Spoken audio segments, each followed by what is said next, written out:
महज 8 से 10 साल का एक बच्चा जब स्कूल से घर लौट रहा होता है तो अचानक उसकी एक्सीडेंट हो जाती है जिसमें उसकी दाहिनी कौड़ी टूट जाती है।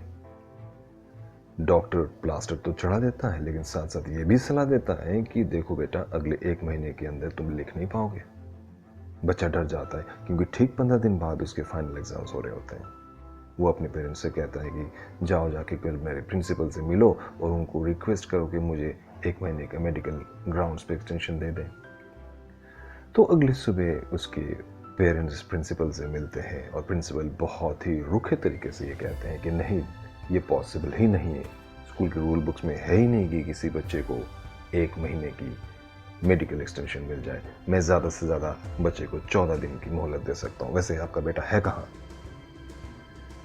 तो बच्चे के फादर कहते हैं कि बेटा मेरा घर पर है, उसके हाथ में प्लास्टर चढ़ा हुआ है। तो प्रिंसिपल कहते हैं प्लास्टर हाथ में चढ़ा हुआ ना, पैरों में तो नहीं है। उसको तो क्लास अटेंड करनी चाहिए, उसको लेके आइए मेरे पास कल। तो अगले सुबह अपने बेटे को फिर प्रिंसिपल के केबिन पर लेके जाया जाता है। प्रिंसिपल उस बच्चे से पूछते हैं कि बेटा, क्या अगले 14 दिन के अंदर तुम अपने हाथ से कुछ लिख पाओगे? बच्चा रो पड़ता है। वो कहता है सर, मैं लिख नहीं पाऊंगा, मेरा हाथ उठता ही नहीं है।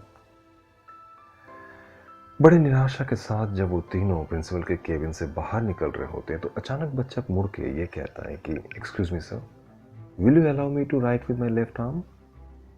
प्रिंसिपल कहते हैं क्या? तो बच्चा रिपीट करता है, सर क्या मुझे अपने लेफ्ट हैंड से लिखने की इजाजत देंगे? सब चौंक जाते हैं, खासकर बच्चे के पेरेंट्स। बेटा तू क्या कह रहा है, पागल तो नहीं हो? Don't waste your principal's time, say sorry to him. तो प्रिंसिपल उन्हें रोकने के लिए कहता है बेटा, can you write with your left hand? बेटा कहता है जी हाँ जी, मैं आपको लिख के दिखा सकता हूँ। तो प्रिंसिपल हंस के कहते ठीक है, तुम परसों मेरे पास आना, ठीक है, इसी वक्त आना। 2 दिन बाद उसके पेरेंट्स उसको फिर प्रिंसिपल के पास ले जाते हैं और प्रिंसिपल कहते हैं, क्या तुम अपने बाएं हाथ से अपना नाम लिख के दिखा सकते हो?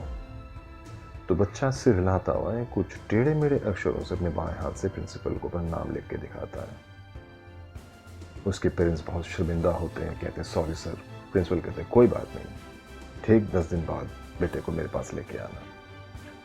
तो 10वें दिन फिर से उस बच्चे को प्रिंसिपल के पास लेके जाया जाता है। प्रिंसिपल कहते हैं, लुक सन, आज से तुम्हारे एग्जाम्स स्टार्ट हो गए हैं। तुम्हारे राइट हैंड में अभी भी प्लास्टर चढ़ा हुआ है। आज जो तुम्हारा सब्जेक्ट है उसके बारे में 2 लाइन अपने बाएं हाथ से लिख के दिखाओ। बेटा कहता है ठीक है सर, और 2 लाइन नहीं बल्कि 2 पन्ने वो लिखता है और प्रिंसिपल के सामने रख देता है।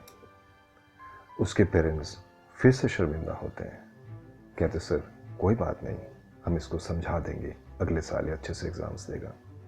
प्रिंसिपल उस पन्ने को पढ़ता है और फिर कुछ सोचकर पेरेंट्स से कहते हैं कि मैं आपके बच्चे से अलग से कुछ कहना चाहता हूँ, प्लीज वेट आउटसाइड।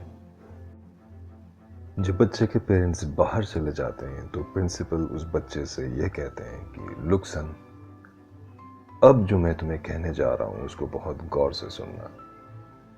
मैं किसी भी कीमत पर किसी के दबाव में नहीं हूँ, ना ही मैं तुम्हारे पेरेंट्स की रिक्वेस्ट पर तुम्हें यह बात कहता हूँ। मैंने तुम्हारे इस जज्बे को देखा है, इस विल पावर को देखा है, जिस विल पावर के खातिर तुमने अपने बाएं हाथ से मुझे लिख कर दिखाया है। और तुम्हारे इस हौसले के कारण, तुम्हारी इस विल पावर के कारण, तुम्हारी इस कोशिश के कारण मैं तुम्हारा ये साल माफ कर देता हूँ। You are being promoted to your next class my dear. और वैसे भी तुम्हारे बाकी 2 सेशंस के मार्क्स मैंने देखे हैं, औसतन तुम वैसे ही बहुत अच्छी तरह से पास हो सकते हो। लेडीज एंड जेंटलमैन, ये कोई कपोल कल्पित कहानी नहीं है, ये हकीकत में हुई एक घटना है। आगे चल के वही लड़का एक बहुत ही सक्सेसफुल इंजीनियर बनता है, पर किस्मत की लेख देखिए कि ठीक कुछ साल बाद उसका वही दाहिना हाथ टूटता है और अगले कुछ दिनों के अंतराल पे एक बहुत बड़े एग्जामिनेशंस को उसको लिखना होता है। उसी एग्जामिनेशन को अपने बाएं हाथ से लिखता है और बहुत ही सक्सेसफुली उस एग्जामिनेशन को क्लियर भी करता है। शायद इसी को डेस्टिनी बोलते हैं, और डेस्टिनी भी शायद उसी की मदद करती है जो अपने हाथों से अपनी किस्मत की लकीर को बदलना जानता है। ज़रा सोचिए।